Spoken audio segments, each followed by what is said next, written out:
Hey everybody, it's Mike Golarz from All Sinners here, and you're listening to Music Existence.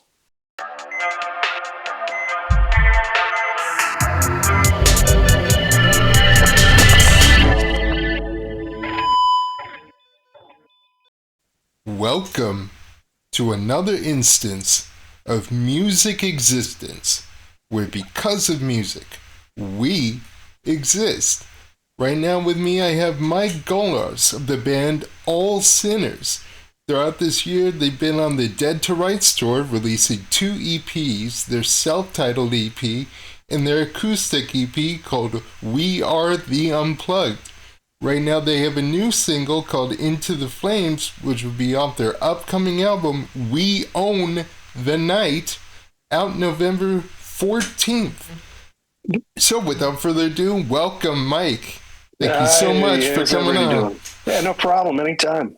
Yeah. How's this tour been going? I know it's just been like crazy, just lasts forever it seems. Yeah, well, it's less of a tour and more of just blocks of shows that we've been doing. With like events kind of thrown in, would you say? Yeah, we're good at, we like putting on events. Like getting people to come to shows is one thing, but they look forward to, if you build it into an event more, it's going to draw people. But so far, doing the shows and getting this album out and has been a majority of the year for us so far. It's been busy for sure. Yeah, and I like, because you've mentioned it being less of a tour and like more of a series of events. It also is like kind of like what I gather from your sound, that sort of versatility, not always metal, you know? You like dive into a lot of like other sounds too. Like it's crazy because when I first heard your voice, I was like, even though they have a name called All Sinners, like the guy sounds like so much like Michael Sweet. No, well, that's Striper. Seriously, it's an influence of mine when I was young. You know, that's. Oh, really? You like Striper? Oh yeah, man. It all started when I was always a huge Kiss fan, and when I grew up, I was in some youth group thing, and I was passing my Kiss tape. I think it was Animalize at the time, back to a friend of mine to borrow it, and the teacher grabbed it, and then it started the whole satanic music thing, and I got all freaked out, so I started listening to Striper. I had to clean it up. So, but I mean, Michael's been is a huge vocal influence of mine, huge. You know, all those guys that could scream their heads off like that back in the day. I wanted to be able to do it. So, and it's not just when Striper began. Like, your voice is very like when they transition into more of a mainstream sound, like in 1990 when they did Against the Law. Like that's that's what I kind of like gather your voice in, and like and it's cool, and you're very much well versed in guitars. And I was wondering, because like I saw this guy doing a guitar demo of like this Fender copy that he picked up in the store, like one of those $100 things. Yeah. And he said, like, man, if I was 16 again, like I would definitely pick this up and give it a go. And so like when it comes to price ranges of guitars, is it an outright scam, or can you find some gems here and there? No, you could find it has. I mean, now listen, I'm not a guitar guru, but it has a lot to do with the wood and just the combination of the neck wood and the right neck with the right body and different things. But I had a producer once that said, listen, if you could go to Guitar Center and there could be 100 Les Pauls on the wall in front of you, you might only find one with that magical thing. They're going to sound good. They're great guitars, but Yeah. only one of them is going to have that magical. So he's like, you have to go in there and play every one. I'm like, well, I don't have the time for that. I'm just going to grab the one I think's prettiest. But they could be hit or miss. They can be hit or miss. Because And something might sound good, but you might find that even with a cheaper one, it feels so much more comfortable to play. yeah, absolutely. And then you take that cheaper one and pair it up with a great amp, and you've got magic. So Yeah. it's a combination of things. Never mind, for most guys who are great guitar players, the magic's in their fingers. So Yeah. I mean, yeah. You can give Paul... if cheap guitars didn't exist, I'll tell you this, like, we wouldn't have gotten a song like Mayonnaise from Smashing Pumpkins. Like, that feedback was from that cheap guitar. Yeah, but if you give that $100 guitar to Paul Gilbert, it's going to sound like Paul Gilbert. Right? Yeah. So I can't do that. So I have to worry about how the guitar sounds. Oh man. Yeah, but like transitioning from that, you went to Pandemic Guitars to get your guitar serviced, and I was wondering. Because service is one thing, but how would you say they were as people, like the overall experience with them? Flavio is great. He's a great guy. He knows more about guitars than I do. So when he takes my guitar apart and he'll tell me we should replace this tailpiece because of this, that, or the other thing. I listen to him and I just give him free rein to do what he wants with my stuff. And I always get it back and it sounds great. I just gave him 5 guitars the other day and they're perfect. So, yeah, he's running a good business and we're helping him out by plastering his name everywhere, and he helps us out by giving us top-notch service. So that's awesome. Great. And let's go back a bit to your childhood. You mentioned a bit of a stint in youth group and also being a major Kiss fan. Yeah. How did your musicianship initially develop? Did it start with just rock in general? Because I know that you have kind of a versatile sound. Like I mentioned, it's not all metal. Sometimes it can be more on the pop side, but then it can lean into the more aggressive side. So was it a combination of a lot of different things growing up? Absolutely. I started out like most kids do. When you're really young, your parents put you in the piano lessons or something like that. And then it didn't last long. But then when I got into school and you start playing in band and stuff, I actually started playing. I played the saxophone from 5th grade through high school, somewhat into college. The little bit I did go to college. Right. So I got from doing that, I had a lot of, I love jazz. I like John Coltrane, Miles Davis, all that stuff. But I also got into blues for a while. I love Stevie Ray Vaughan, and I used to play guitar, learning from Stevie Ray Vaughan as well as back in the day when they made guitar magazines and they had tablature in them. I would try to play along with Nuno Bettencourt or Eddie Van Halen or those guys. Wow. And then as I was playing saxophone and I started getting more into rock music, which I was always into rock music, right, but I wasn't playing it yet. I wasn't in bands, but I realized all my favorite bands that I liked didn't have saxophone players. Yeah. So my parents got me a cheap guitar for Christmas, and then that's kind of how it started. Bands with my friends and playing in my parents' basement, and just I never stopped. Everybody else got lives and started working and going to school, and I just never stopped playing music. Wow. So what would you say was like the first band you joined that wasn't a total cringe fest, that you listen back and you're All like, Sinners. wow, this had potential? I was in a band. Oh God, starting around 1995. So I was in mid '90s, right? Yeah, the mid 90s. I was in a band called Thought Junkie, which was, we were riding the coattails of the grunge era, and we were super young and angry, and we used to smash our instruments on stage and do all that dumb stuff.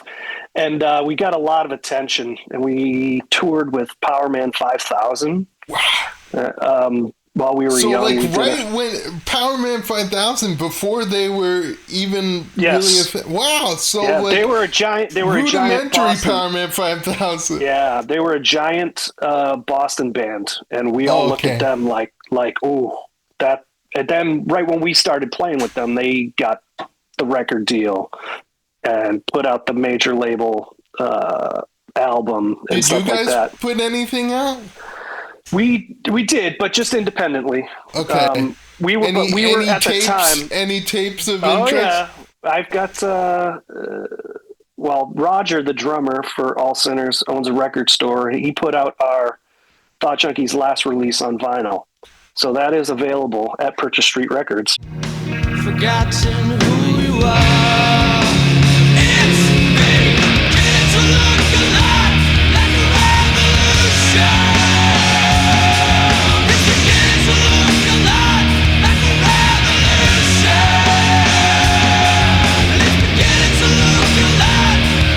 So then after that, I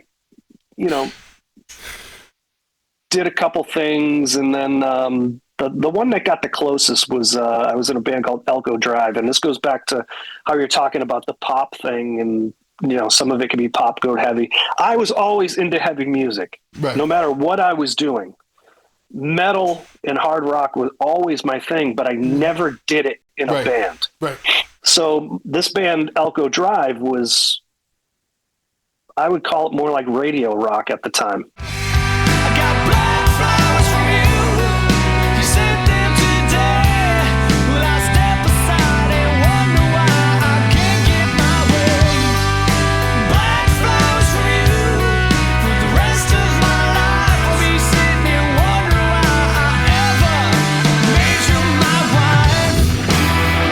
wife. We got a small record deal. We were up for an American Music Award called the New Music Award that Dick Clark was doing at the time. At the end, before he passed, he had a new category for up and coming bands, right? And we were up for that. So when I got into doing All Sinners, and this goes to your thing, when I started songwriting a lot, I'm really into melody, and it was because of that rock band that I was in before. Right. And so I take that sensibility into even my hard rock writing, because to me, the thing that sells the song and what is the first thing I always come up with is a vocal melody. Right. Something that somebody's going to always sing and always remember. And it's the thing that's going to stick. It's either going to be a guitar riff or a vocal melody. And, I kind of take that into my writing with All Sinners, and Nick, the guitar player, is a riff writer. Right. So I've never written with anybody like that. So it's new for me. So he writes these heavy riffs and progressions, and I put melodies to it, and vice versa. I will do the same thing, or I'll just give him some chords, because I write a lot on acoustic guitar as well. I'll give that to him, and he'll write around that. So it's a good mix. So that's why you're hearing that.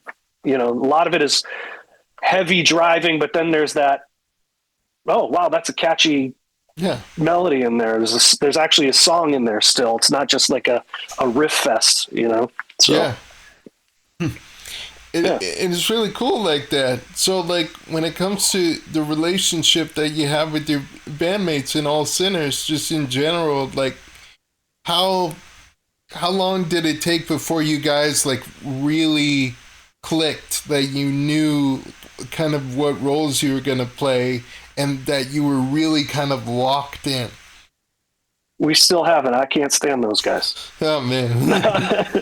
So it's still kind of a mishmash. No, man, we've all been we grew up in the same music scene. So I've known Roger, the drummer, for years. We've never played together, and the way that this band started is, before All Sinners, they were doing a band called San Dimas, which was all 80s covers. Oh, wow. Tribute, basically like tribute stuff. So right. One day I was sitting on the couch and, scrolling on Facebook or whatever, and Roger had posted, "Hey, anybody want to sing for an 80s tribute band?" And I answered him and just said, "Yeah, man, if I got time, me." He's like, "Are you kidding me?" I'm like, "If I have got time to do it, if I got time to do it, yes." Wow. So this is the first time in a long time that you guys really kind of got that going, because, like you said, you never played together, and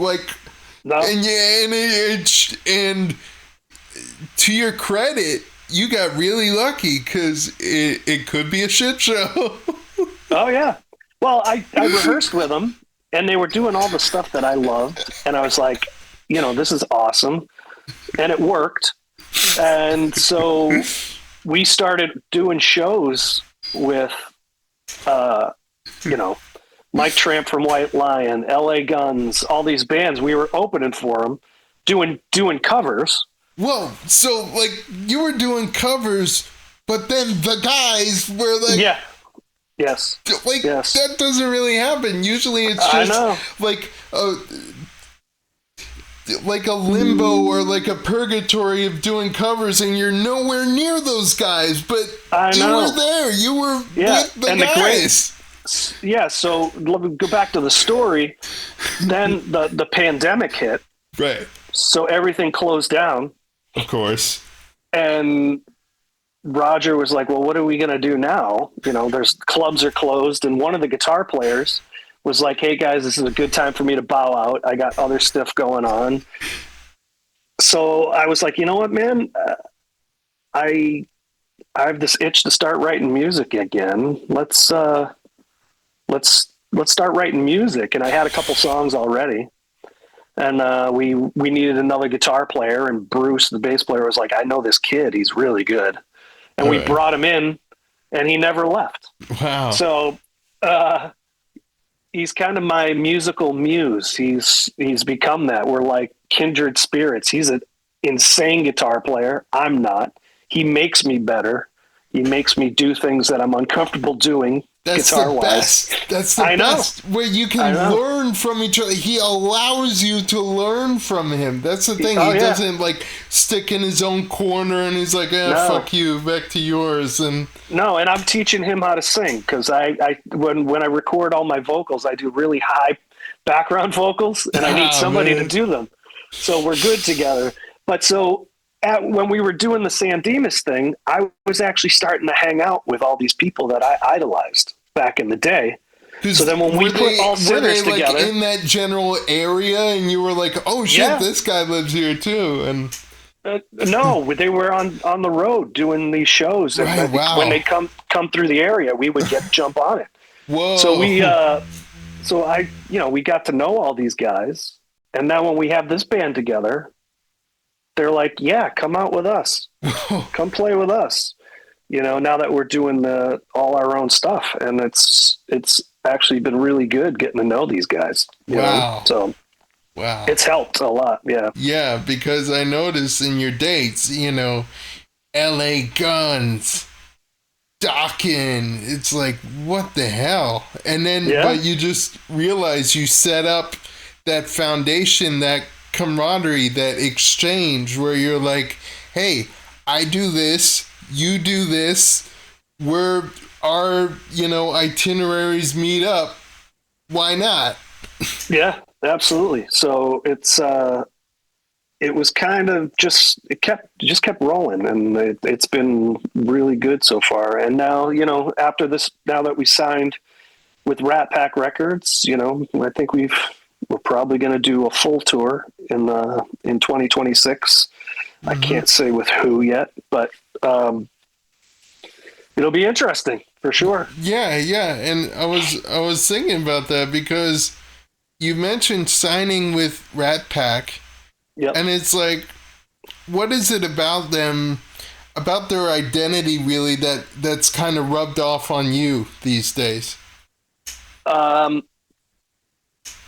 I think it's definitely Joe's been in it for a long time, the guy who owns Rat Pack, and Roger's known him for a while, and I think it's just how to go about releasing, and also having a lot of reach and connections that we don't have. So for this album release, we got PR, we have distribution, he knows how to pace out releasing the songs, and we need a video for this one, and just that stuff that, normally we just do something, put it out, promote it ourselves. And then, and this time you're just like, whoa, we have this guy on our team? We're in business.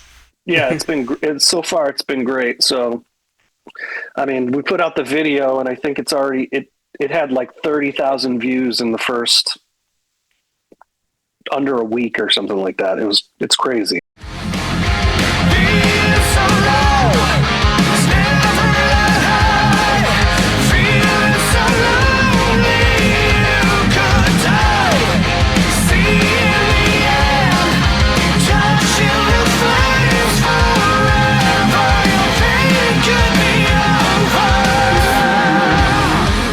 So the reach is you can still pull them in with the videos these days. Yeah, ain't that surprise you a little bit? Because absolutely. This is post MTV, right? It just closed down, didn't it? They just pulled it off TV. In Europe at least. Well, here I don't know what it's doing, but yeah. Yeah, but the get a phone. Who's and it's so me? Weird because in Europe and everywhere else in the world, like, it was actually healthy for a long time. Like, they actually still had a lot of music programming. I thought only we shit the shitter, but everywhere else, you know. Man, I don't understand the whole TikTok era and the 30-second attention span thing. Or like 5 seconds, because everything is a sound nowadays that you should play on loop, and like that's it. That's it. I still don't get it. I don't know why. I used to love watching videos or see what a band was going to do on a video, or what the band looked like, or all that stuff. It was magic when Split Ends, like when you saw like Split Ends back in the 80s, and they did "I Got You, 'Cause That's All I Want." And you're like, what? They're from New Zealand? Yeah. It's the same thing though with albums and liner notes and all that stuff too. We put a lot in this album. We did it. We have lyrics, liner notes, the whole thing. And it's like, that stuff was important, especially important when selling something. You wanted to read it. You wanted to see it. You wanted to know, what pictures are going to be in it, or, what it's the whole packaging thing that, kids nowadays don't know about, but they know about it, but they just take it for granted. Yeah. Yeah. But in terms of like creating the experiencing, like going back a bit, when you did that first EP, The Hunted was the song that first kind of took off. So like, what could you say about The Hunted, and then going forward with that early material for that first EP? Did you have all those songs in the bag already? I think I had one or two of them. Okay. I think I had Believer and Buried Alive, a portion of it. those songs, it was the type of thing I was just getting back into writing again, and writing with guys that, I hadn't written with, and, learning how to put songs together and riffs together, because I'd never done that before. So when we started doing those, like when I went in to do Rise, I think it was Rise Up, or it might've been The Hunted. I think it was Rise Up, not sure. But I went in to sing it. All the music was done. I went into the studio to sing it, and I got halfway through doing it. And I told Shane, our producer, I'm like, "Hey man, I hate to do this to you, but I have to rewrite this whole thing. I hate it. It sucks." Damn. And he was like, "All right, when do you want to come back in?" I'm like, "Give me till Monday." And I came home, and I did you have like this thing like inside, or was it just writer's block talking? No, I had an idea. Okay. And then when I started putting it down and hearing it, because it was different than doing this album. I did all the vocals for this album in my house. I built a vocal booth and the whole thing. This, I actually went in the studio, and I just it just didn't feel right. I'm like, I hate it. I just hate it. Wow. So I went home and I came back, and it was completely different. I wrote a different chorus, a different everything. Do you feel like in writing this new material that your voice was a lot stronger? You can actually, like, I remember the last guy I talked to, he was talking about like committing, not just singing things perfectly on key, but committing to the notes so that you have it backwards and front. You can actually sing it confidently without being like way too like conscious about it. Yeah. Oh, I go through that all the time. And I go through that live a lot of times. It's like, all right, I put this note down on tape. I have to hit it live. And not being in your head when you're going to do those live. But as far as recording vocals for this album, it was the best experience for me out of all that I've ever done, because it was in my house. Right. There's times when you have a studio date and you're like, I kind of feel like crap today. And you have to go in the studio and make the best of it, because that time is laid out for you, where I could actually come down here.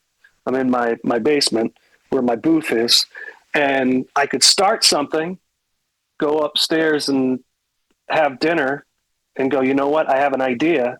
I'm going to go back downstairs for a couple hours, or my voice doesn't feel great today. I'll do it tomorrow, or give myself a couple days, but then I can come down here and be down here for 6 hours and knock out like 2 or 3 lead vocals, So it was good. And that's the thing about, like, if I can't hit a note or I'm trying to do something, it gives me the ability to sit back and, okay, I need to figure out how I'm going to do that. Or, if it's not going to work, I have to come up with figure something else out. So it was the ability to kind of, until I was procrastinating enough where Roger's like, hey man, we need these songs done in 2 weeks. Can you, and I'm like, come on, I have it done. You just haven't heard it yet. So, wow. I am the haunted. I am the haunted. I am the haunted. Can't control you, disown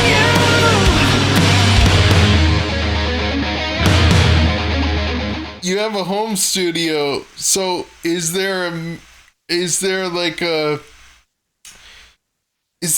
real disconnect in terms of the transferring of like quality, or is it so easy that if you were to have done something from your home studio and then bringing that into a studio environment, it's like, about the same?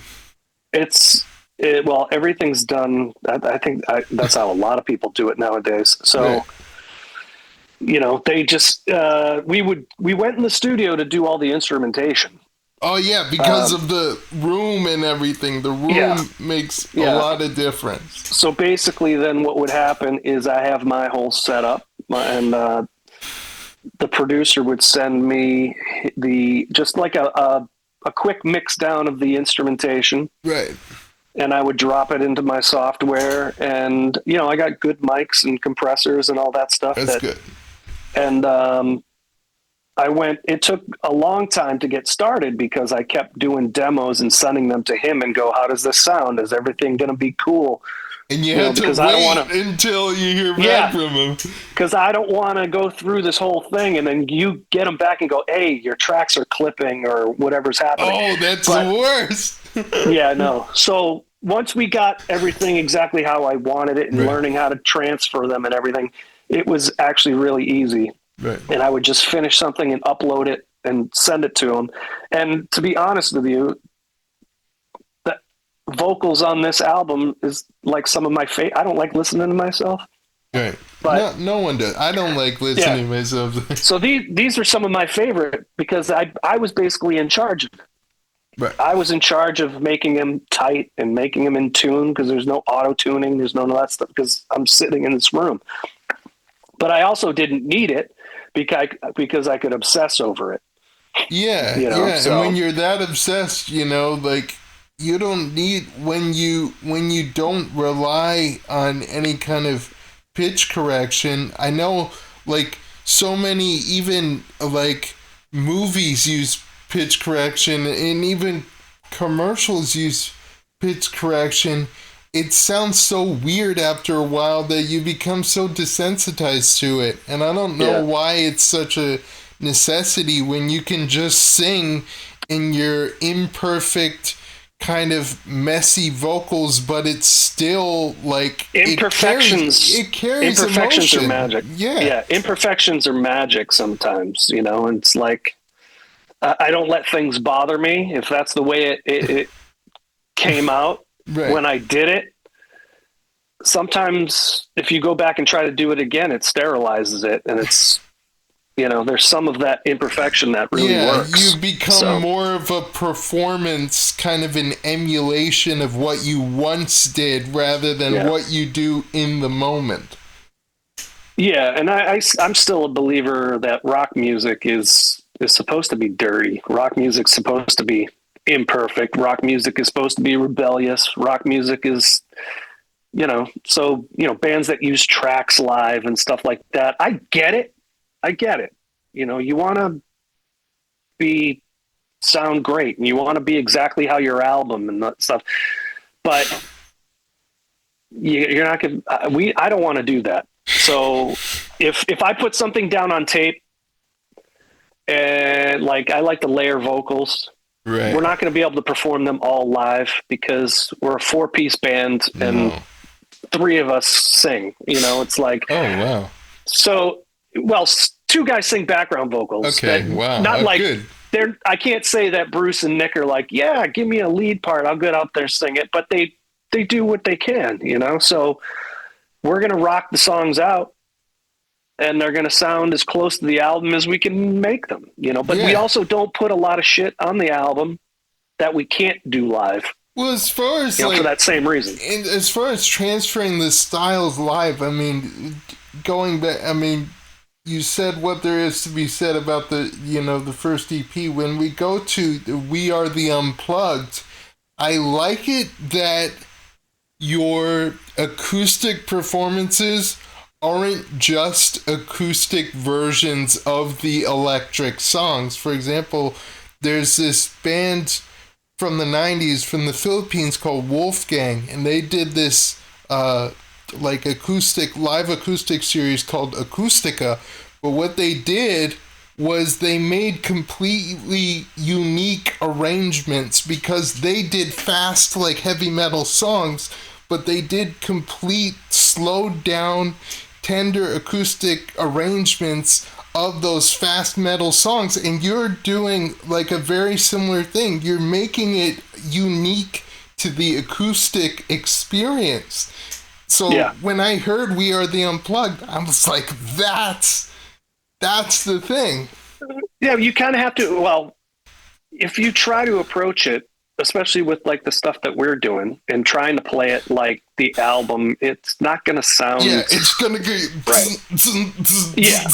So you kind of have to think outside the box. But when we did that, it kind of showed. I think it did a lot for us as far as people that were unsure of us as a band. When we came out and did this acoustic tour, people were like, "Oh, they really can play, and they really are have good songs." Like this actually sounds unique acoustically. Like it sounds like its own transformative thing acoustically. It's not just like trying to sound like something it's not. Well, the other thing about that album is none of us knew that it was going to be an album, because Roger he loves doing this to us. He had that lying around. No, he had our sound guy record. Do like a board tape? Yeah. Wow. That's basically what that is. And then we mixed it, and we heard it. Roger heard it. And he's like, "I'm putting this out." Yeah. And then he literally printed it. That's dedication. Yeah. He printed it without telling us, and then he came to rehearsal one day and was like, "Here." I'm like, "What the hell is this?" That's your album. He's that's like, your new. Yeah, that's our new release. I'm like, wow. But it's like the monkey. It's like the Monkees. I haven't when Don Kirshner released more of the Monkees with other. I'm like, wait a second. I didn't listen to this stuff and okay it, so it better be good. But you listen back, and how'd you feel when you listened back? I listened to it back with this cringe face as it started. I'm like, oh God, please sound okay. And then once I heard, I'm like, all right, it works. Good, releasable. It's releasable. It works. So. Pull my life through the killing fields with my hands right on the wheel. Tell me, what was it really for? It's left me wanting more. That's good. Yeah, I mean, I've at where we are now and where I've gone through my entire career, it's like I'm not taking myself that serious, and I think that that helps. And that, again, that's rock and roll. It is what it is. We're not going out there and totally screwing the pooch and playing sounding crappy. And then just like, see you later. And it's like, there's my residue. It's like, like when rock stars go into like old beat up motels and smash TVs, and it's like, yeah, that's expensive to do now. Yeah. So it's like, people like it. That's all that matters. People like it. I don't need to like everything that we do. Mm-hmm. What we do is a democracy. None of us are bigger than the other. So if three guys are like, yeah, that's cool, and I'm like, well, I go with it. You got to go with it. When you mention not having to like everything we do, like I noticed, because I've been in those sorts of environments where you spend so much time like recording something and mixing it down and having to say, oh, nope, do that thing, nope, that thing. And then by the end of it, it's like you want to like it, but then part of you wants to like it, but then another part of you is like so exhausted because you spent so much time. Yeah. And then you end up not being as happy with it. You're like, But, it's rock and roll, and people seem to dig it, so that's all that matters, Mm-hmm. So, like, when it comes to your new album, We Own the Night, it's kind of like, stylistically, we mentioned those, ebbs and flows of it, speeding up, slowing down, venturing into more rock versus metal territory. And, like, I think as a whole, it's like, you're like going like into the flames, like your single that you have now. And it's like you, at certain points when you're more confident, you embrace the things that are supposed to destroy you. But then when you're not in the right mindset, you're overtaken by those things that destroy you. That's kind of like what I gathered from your music. Yeah, I think a lot of the stuff on this album is, facing adversity and the ups and downs and getting through them, and self-evaluation, a lot of stuff, stuff that I've gone through in life and challenges like that, and kind of the rise and fall, and I think that's a theme in a lot of the stuff on this album, as well as what's the word I'm looking for? What's the word I'm looking for here? Drawing a blank with you're going to die, Yeah. and dealing with that, and The inevitability of life of inevitability, and there's a lot of themes in these songs that I haven't really put out there. I like people to kind of get their own thing. Like, I like your evaluation of listening to Into the Flames. It's basically what it's about, but it was inspired by a young girl, my daughter's friend, who commits suicide, and a lot of stuff like that. Yeah. So I grabbed from actual things that have happened in life around me, or to me, right. And I kind of make stories around those things, so it's personal to me, but I also make it so other people can touch it and make it personal to them. Mm-hmm. So yeah, there's a lot of that in there, and I enjoy. So when Roger wanted to actually put the lyrics into the jackets, I was like, I don't know. I kind of like people listening to it and digging into it on their own, but I agreed. I was like, okay, fine. People like lyrics. I'll give it to them. Yeah. I mean, it helps to have the lyrics, because you're like, oh man, I didn't understand this line. And you probably find a release from like an obscure band who's at like the very back of the CD rack, and you're like, oh, this sounds really good. And like, their CD jacket or vinyl jacket, it's like the only place in the world that has the lyrics, and you try to look them up online and they're not there.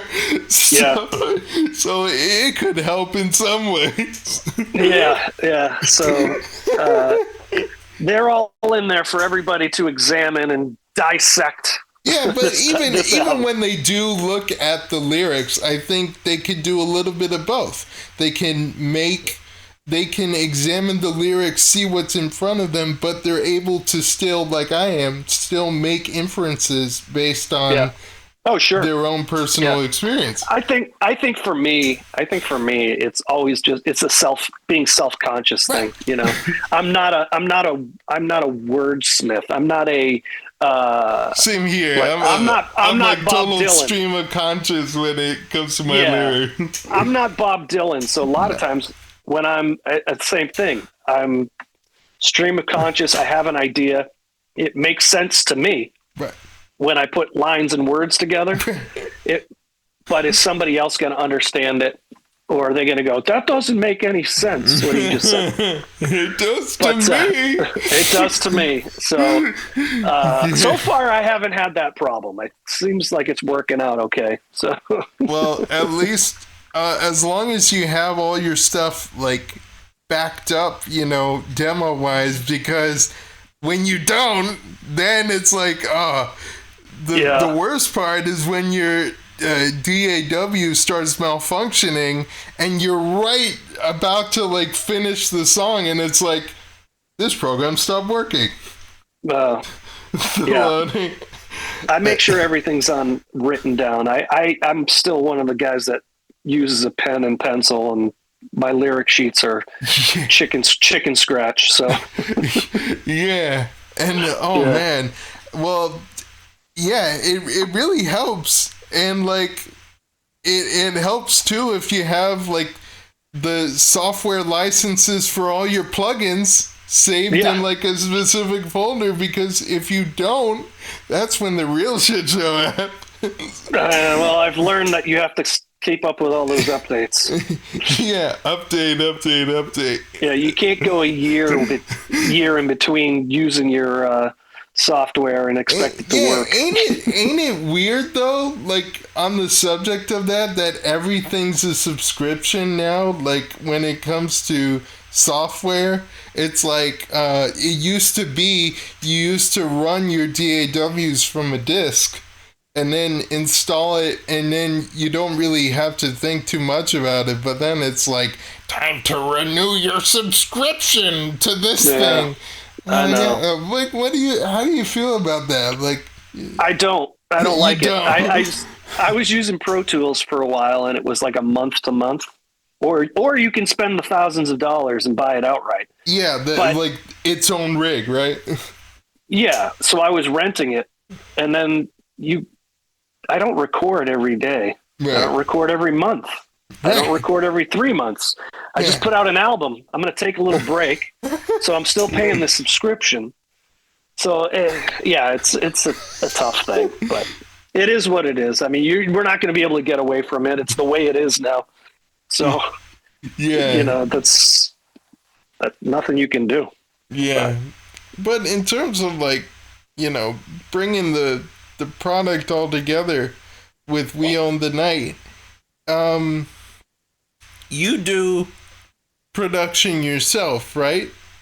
Do you really think back to it and think that you've really grown as a producer as far as like what kind of sonic moves to make for how the album, especially with what you know now, is presented?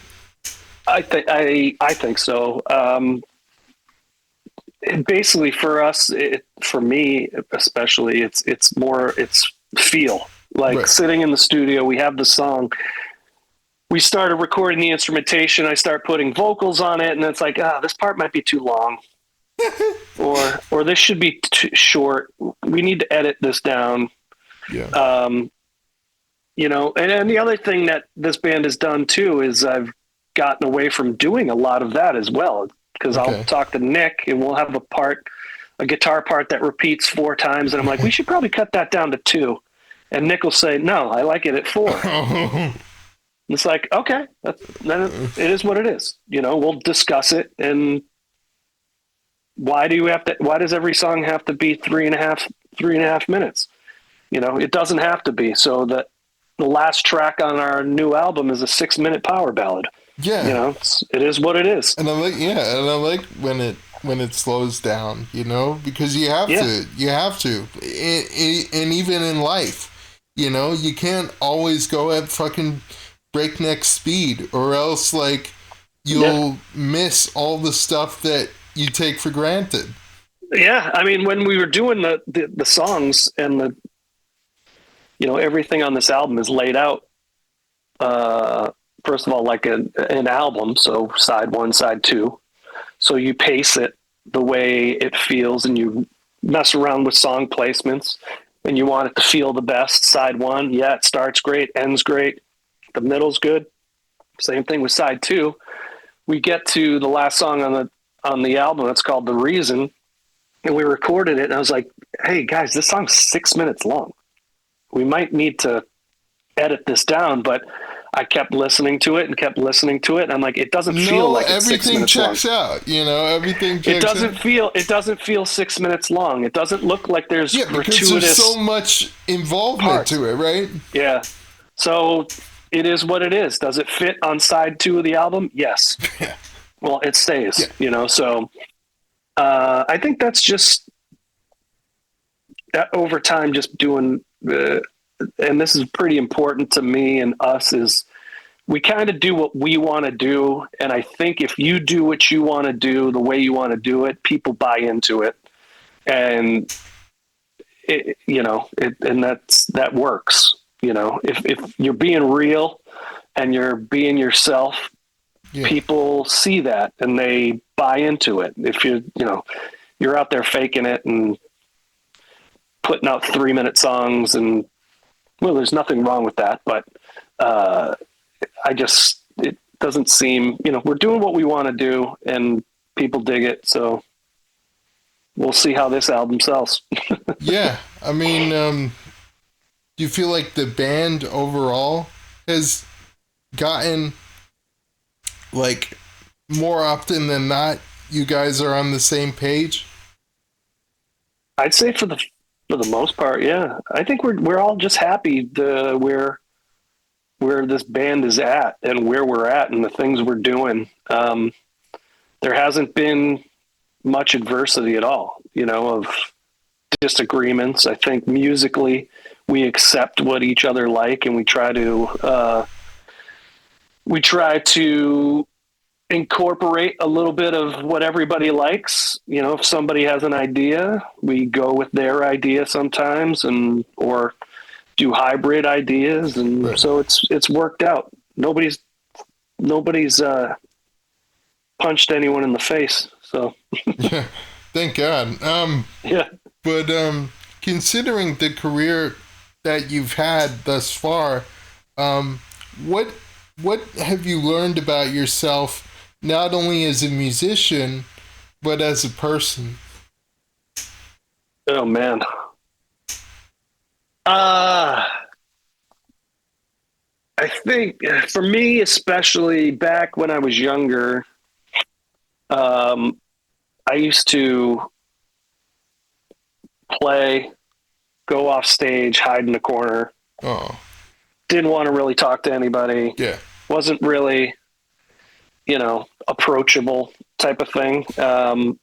Which wasn't me like being a dick or anything. I just didn't want to, I don't really know what to say to people and stuff like that. And,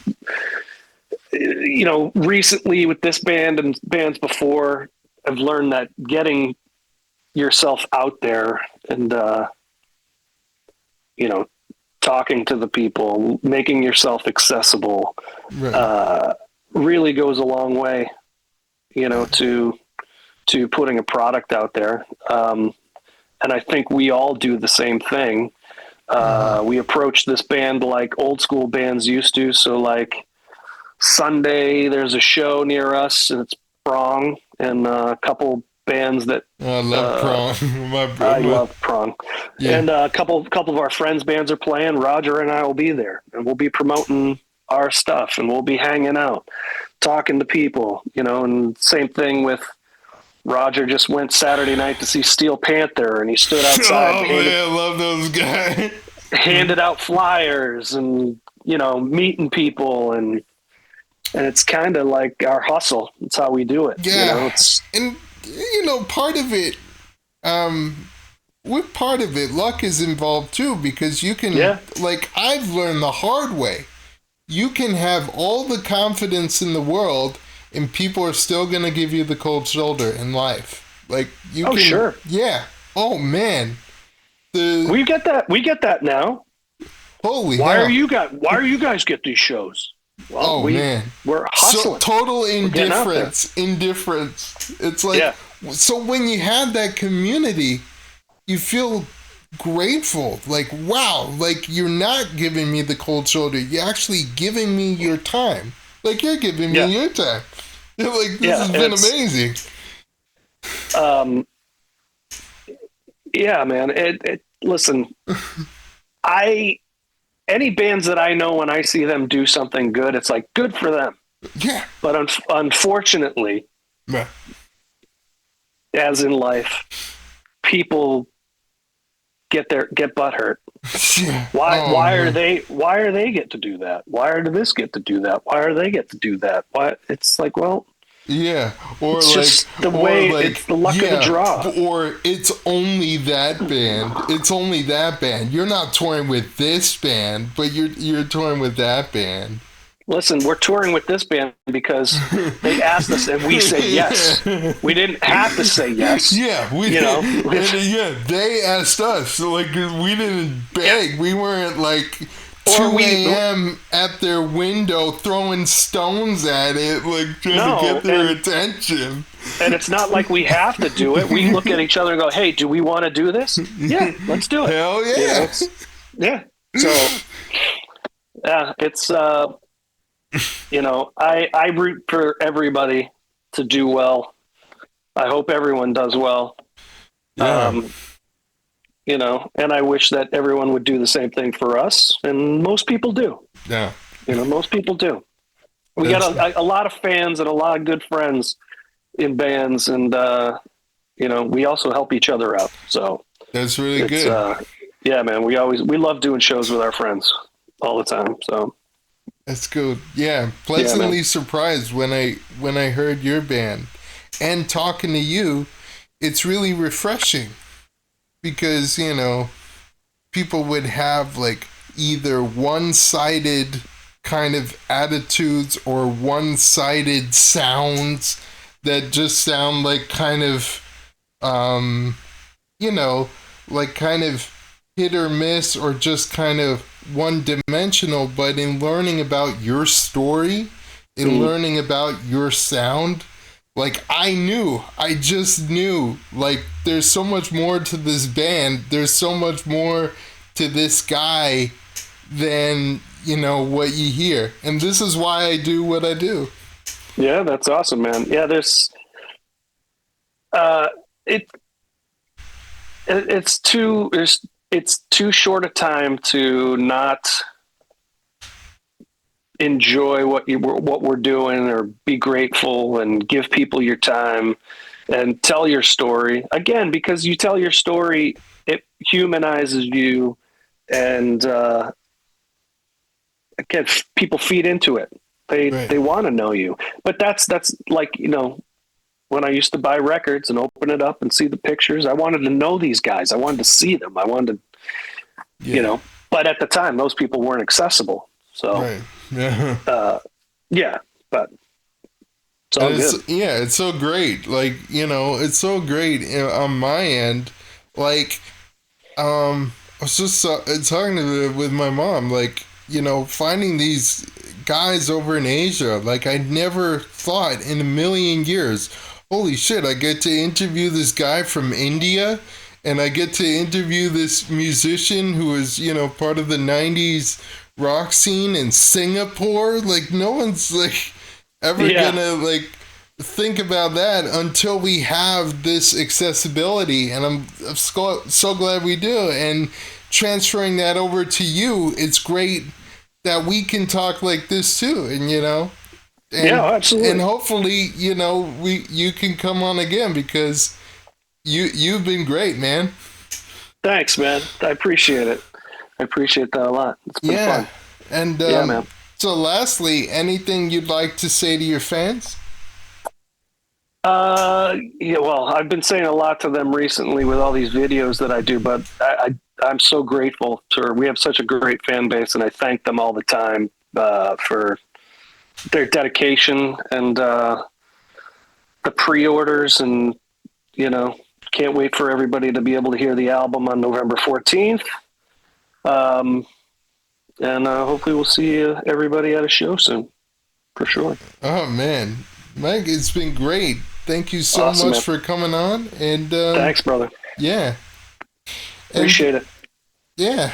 I feel so grateful for you and I to have had this talk. And, you know, I'm looking forward to many more. You know, if you want to absolutely stay in touch, I'm on Facebook. You know, you can, yeah, man, for sure. Always hit me up. You should hit Roger up, the drummer, if you want to hear a couple good stories and where his rock history has brought him. Some good ones there. So, but yeah, absolutely, we'll touch base soon. Yeah, that's awesome. Awesome, man.